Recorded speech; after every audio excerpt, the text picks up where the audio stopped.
Елеместің анарынан сәлем, баршаңызға қайырлы күн. Менің арнама қош келдіңіздер. Достар, бүгін мен сіздерге кондитерлік дүкенде пісірілетін, сыры айтыла бермейтін синнабоныйдың оригинал рецептісімен бөлісетін боламын. Сіз бұл рецептпен бір пісірсеңіз, келесіде тура осы рецептпен пісіретін боласыздар. Сол үшін менің видеомды соңына дейін қараңыздар. Егер менің арнама тіркелмеген болсаңыздар, міндетті түрде тіркеліп кетіңіздер.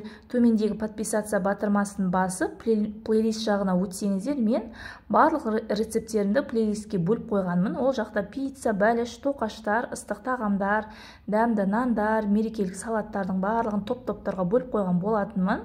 Соның ішінде бәліштердің тобына кірсеңіздер, түрлі пирогтар, тегін мастер-класстар, етті бәліш, құймақтардың рецепттерін сол жерден таба аласыздар. Ал ендеше достар, біз кірісетін боламыз.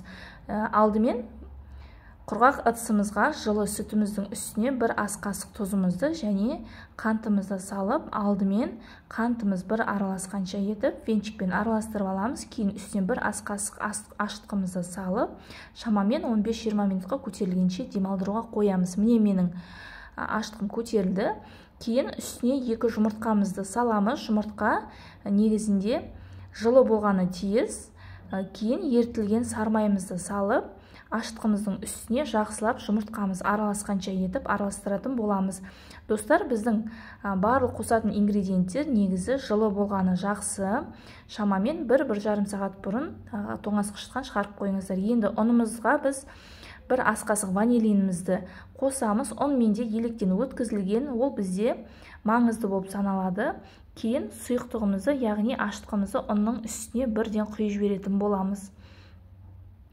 Достар, мұнда менде ұн рецептте көрсетілгенде барлығын салып жіберген жоқпын. Мен 2-ге бөліп салдым. Қазір төменге барлық ингредиенттерді описанияға жазып кететін боламын. Сол жерден көріп, сол жерден өзіңізге сақтап алсаңыздар болады. Ал ендеше үсіп ұнымызды жай-жайдан қоса отыра жұп-жұмсақ қамыр илейтін боламыз. Қолымызға жабыспау керек. Үсті астын бір майлап алып, осындай пищевой пленкамен бетін жауып, және де жылы орамалымызбен жылы жерге шамамен 1-1,5 сағатқа көтерілгенше қоямыз. Қамырымыз көтерілгенше біз арасына қосатын начинкамызды дайындаймыз. Яғни құрғақ начинкамыз. Бұл жерде менде қант және корица. Мен қамырым 1,5 сағат тұрды, демалды, жақсы көтерілді, өте керемет болып көтерілді. Қолымызға аса қатты көп жабыспайды. Енді біз синнабоныйды пісіру жолына кірісетін боламыз. Үстеліміздің үстіне азғантай ұнды себе отыра, қараңыздар менің қамырым қалай керемет болып көтерілген, өзіме қатты ұнады. Егер оқтау болса, оқтаумен жазып жіберсеңіз болады. Маған оқтаудың қажеті болған жоқ. Мен өзім қолыммен осылай соза отыра жайдым, және де осылай 4 бұрыштап шама келгенше түзеу қылған жақсы. Қазір біз ораған кезде барлығына тегіс жайылған жақсы. Кейін үстіне сармайымызды жағамыз. Менде мұнда сармай қатты еріп кеткен, негізі ермеген, тек жұмсарған болса, сондай болса жақсы болады. Ал енді келесі кезекте құрғақ начинкамызды осылайша барлығын бір тегіс себетіп сеуіп шығамыз. Мұнда мен мана айтып өткендей корица және қант.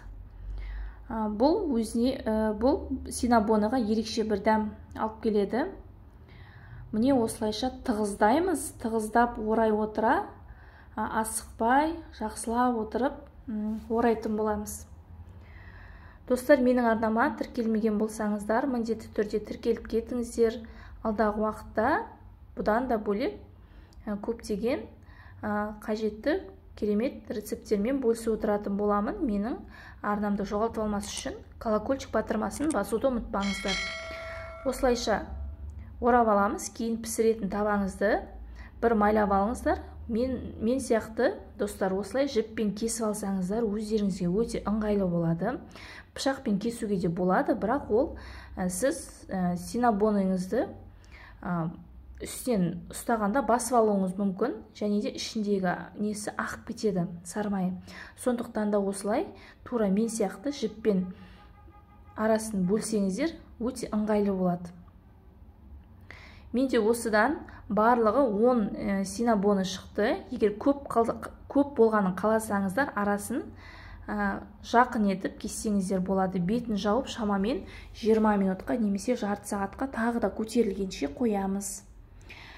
Міне қараңыздар достар, өте керемет болып шықты. Мен өзіме қатты ұнады.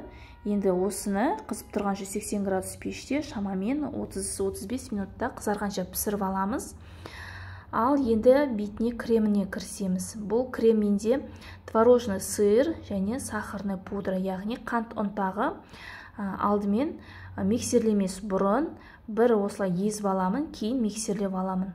Болды, осымен біздің креміміз дайын. Қараңыздар қыздар, өте керемет болып шыққан, үлпілдеп жұмсақ, ыссы болса да сізге жұмсақтығын көрсетейін дедім.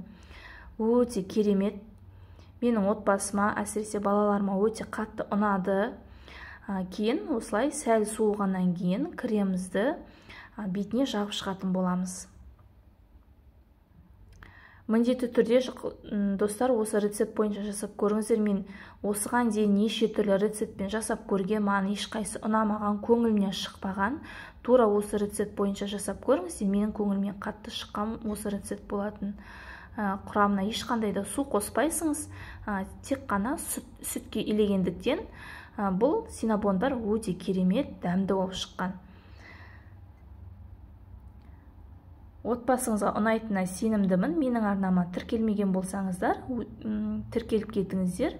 Менің арнамда жаңадан қосылған көрермендерім болса, алдағы уақытта сіздер үшін қандай тағы да рецепт түсіруіме болады, соны комментарий бөліміне жаза кетіңіздер. Сіздердің бір кеңестеріңізді тыңдап, сіздердің қалауыңызша бір рецепт түсіріп көрейін.